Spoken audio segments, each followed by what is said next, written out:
That's the music? Good morning, everybody. First of all, I got to start by just acknowledging this space is beautiful. And today is Earth Day, so that is a good feeling, and it's great to be here.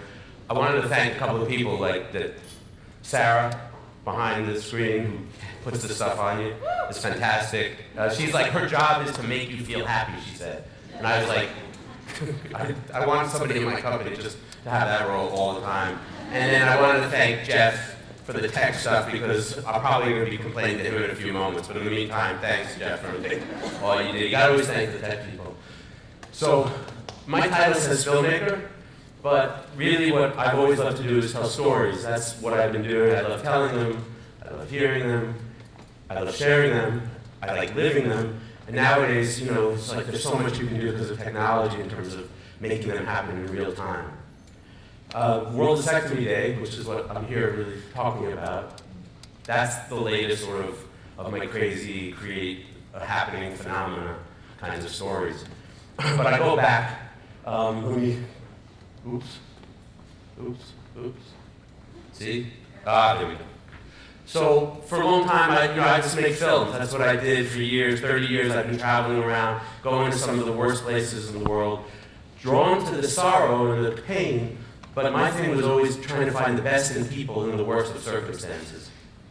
And eventually, I even came up with a theory which I was calling the people paradox, which is something I related to personally, even in the course of the conference. I was thinking about like that inside of all of us, not just humanity, but inside myself, like there's a huge range of emotions, feelings, and behavior, from cruelty to love, and that not only is that something that happens in a whole, human beings, it's something that happens even inside an individual.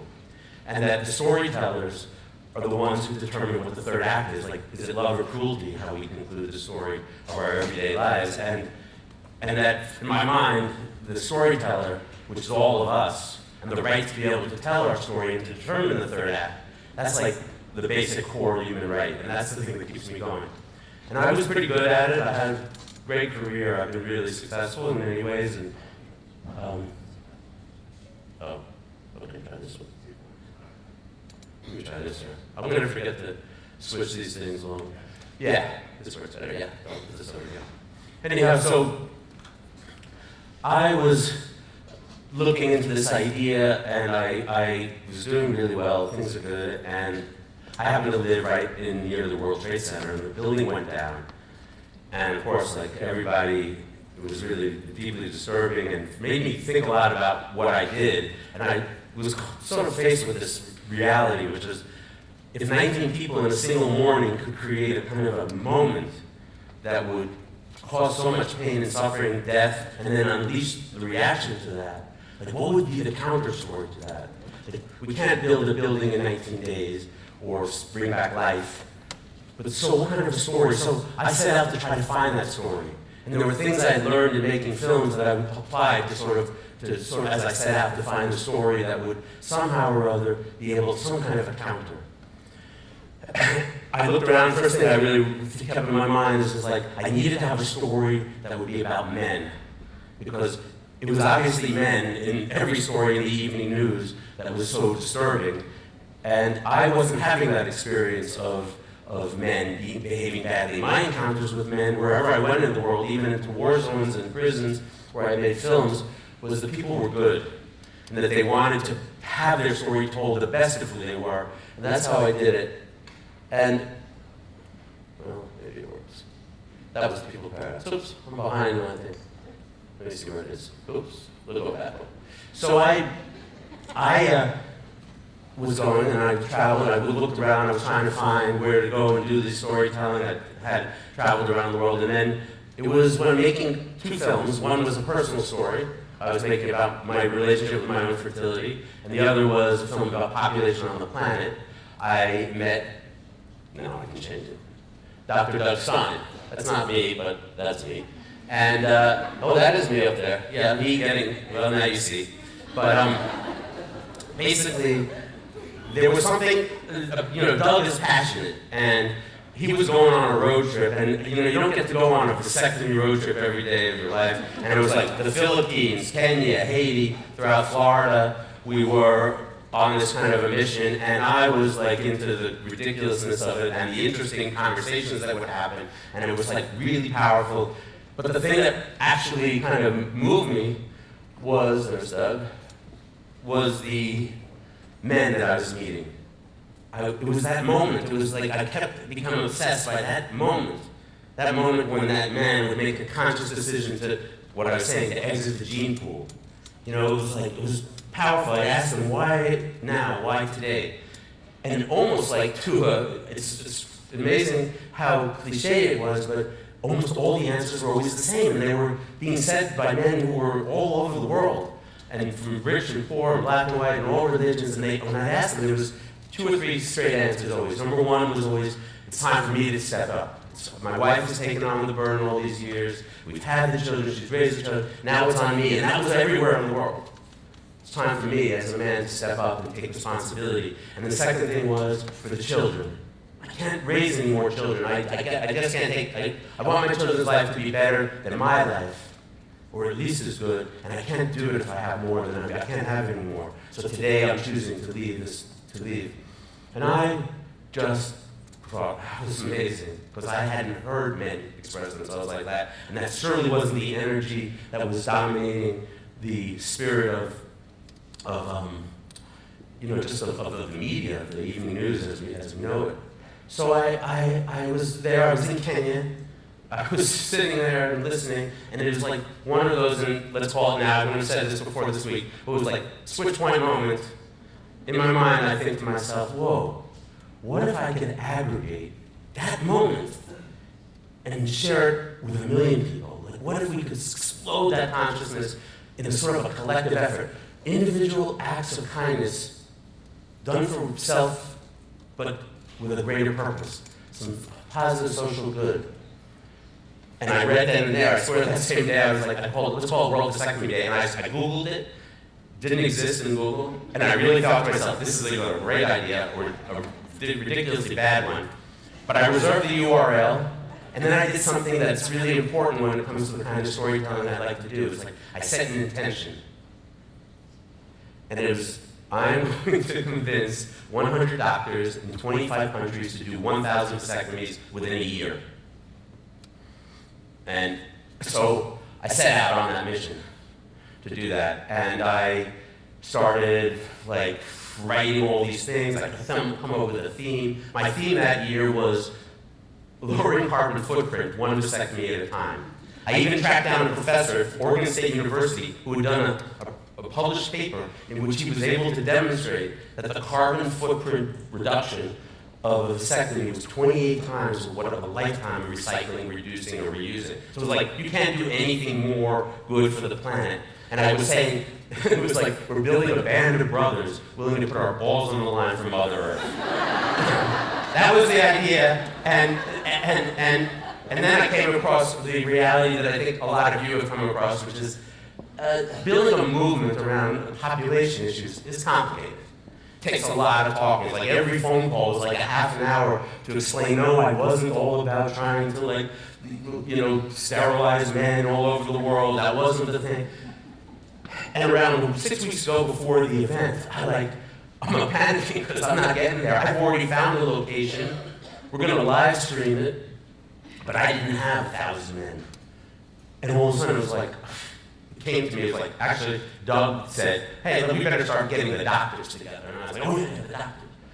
Very focused. All of a sudden I was like, track down the doctors.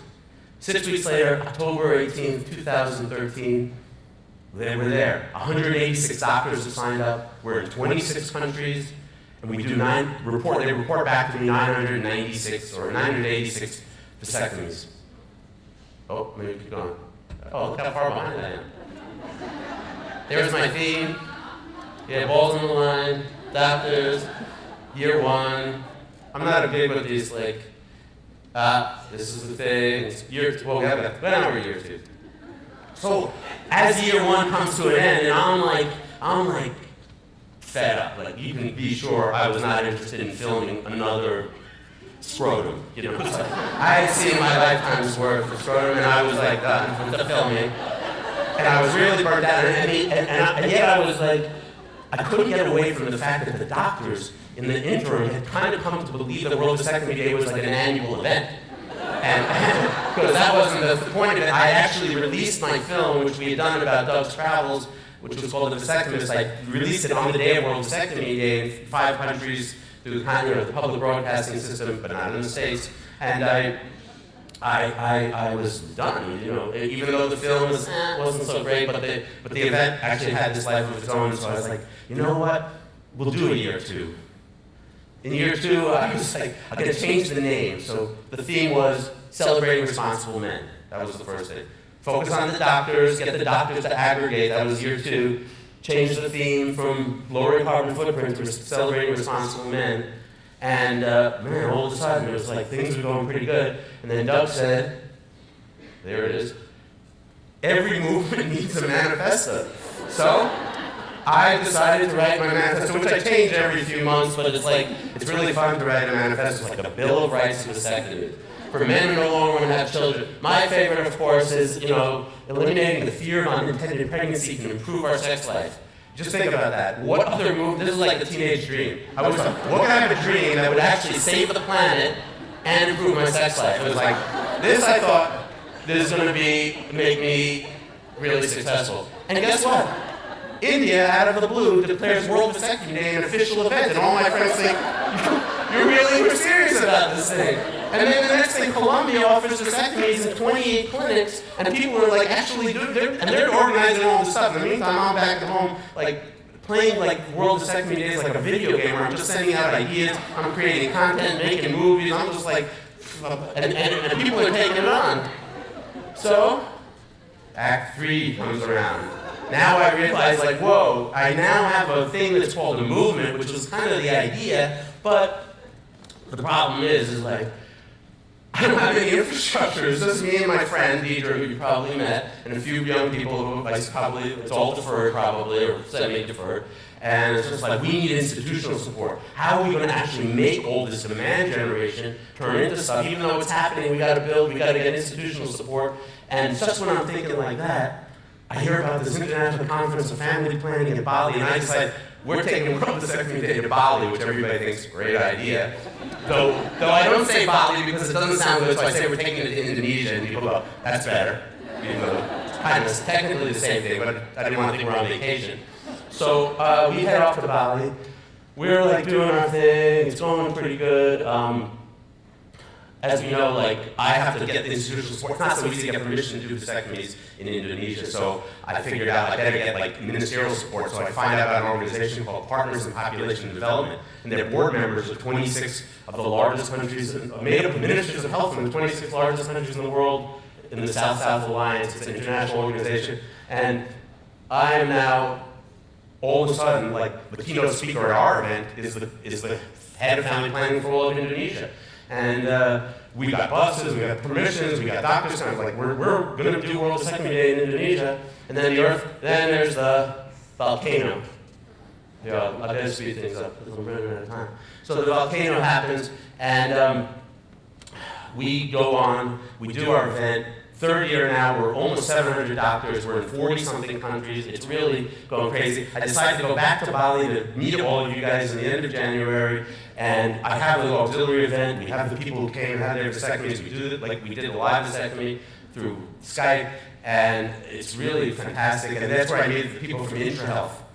And I was what was cool about IntraHealth was they had this, and I was this is a good fit, because obviously a health organization that's thinking outside the box is exactly what I need to put my thing connected to, because otherwise, what's the point of all this? So you can see all the growth. I won't go all this, but we're doing really good. I was told this was by one of the guys at the doctor. He said they like charts, so this is a try to make this chart, but it's the first time I'm looking at it. I still have no clue what 132,000, but it's a lot, I think.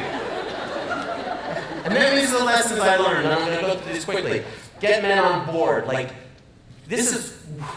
You got to understand, what you guys are doing, it's the gateway for higher consciousness. If men can bring life into the world with an open heart, there's so many beautiful other things we can do. So don't write us off. It may not be the best return on investment per 100,000 thing, but it's just like you're never going to achieve your goals if your goal is to make a better world if we don't figure out how to get men to be part of something positive. So that's the first thing. Forget about proselytizing. I never do that. I just sit around telling people, though I did get my vasectomy, I wanted to say, and Doug was the guy. I claimed it was the 25,000 vasectomy. You know, sounds good in film too. Men are receptive, but you got to spend more time with them. It's like, this is new. But the thing that men like to hear is not that they're going to lose their virility, is that they're going to be able to be a better father or be a better husband. Men like to be heroes, they like to be acknowledged, which is why we make it public, so we broadcast the thing. It's like a live, it's called a vasectomy-a-thon. I mean, come on. What one man fears alone. Men, like, we would not have jumped off the beaches of Normandy to start anything if we were just one of us. We need like 10,000 to like find our inner hero. That's why it's like, and it's like a global thing. It's like a guy in Kenya doesn't want to think like a white guy's coming down and sterilize him when he sees everybody around the world doing it. It's like, and so we have conversations that are going on from one clinic to another clinic, and that's the idea, is to build a dialogue amongst men who share this kind of spirit to make a movement. The content has to be excellent, like everything, guys. If we don't make it great, it's not just the storytelling. Storytelling is good. Will is a fantastic storyteller, so when he says storytelling, there are a lot of storytelling. It is so good. So there's an art to it, even as we democratize it. Get governments on board. Obviously, it's like you guys know that stuff. I won't even bother with that. Oh no, here. So the last 2 points, and then I'll be done. The last 2 points I want to really say is that, first of all, it's turned into this thing. We're now at this critical moment. We're really excited about the possibilities of finding people like yourselves to work with. We need, like, the platform has to be right. It's like a platform that combines storytelling, and it's sort of like Salesforce for doing good meets Kickstarter meets, like, Change the World. That's my thinking. It's like, and we've got a lot of it sort of conceptualized, organized, and that's where we need context with, just meeting people here and hearing the things is really exciting.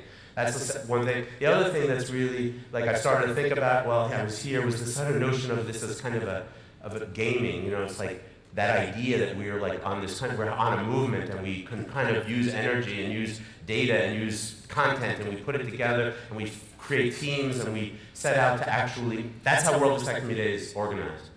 So I'm really interested in like the gaming construct so that it becomes a template that we can use for other things. Like, imagine the story, sure, World Vasectomy Day was one story, but imagine if we were trying to organize 280,000 public health workers around the world in a mission to save the planet. And that was the story. And they didn't know that they were part of an army that could do that. But we told the story collectively, and it was that story. So that's the really thing. The final thing is just saying new intentions for this year. I'm going to try to be like a little humbly, but I think we can do 10,000. I know, never supposed to say about target numbers, so I won't even mention targets. We're just going to have an amazing year. We're going to, more countries, more doctors, more male participation, more conversations is really what the whole thing's about. And if anybody wants to keep talking, I'll get off the stage and we can do it out there. But also, there should be like a www.worldvasectomyday.org there. Last thing I want to say is thank you, Kelly, who's been here working. She's got a job. She just graduated, got her master's degree. Now she's going to get a real job, so she won't be working with us. But she helps put all this stuff together. So thank you, and thanks everybody.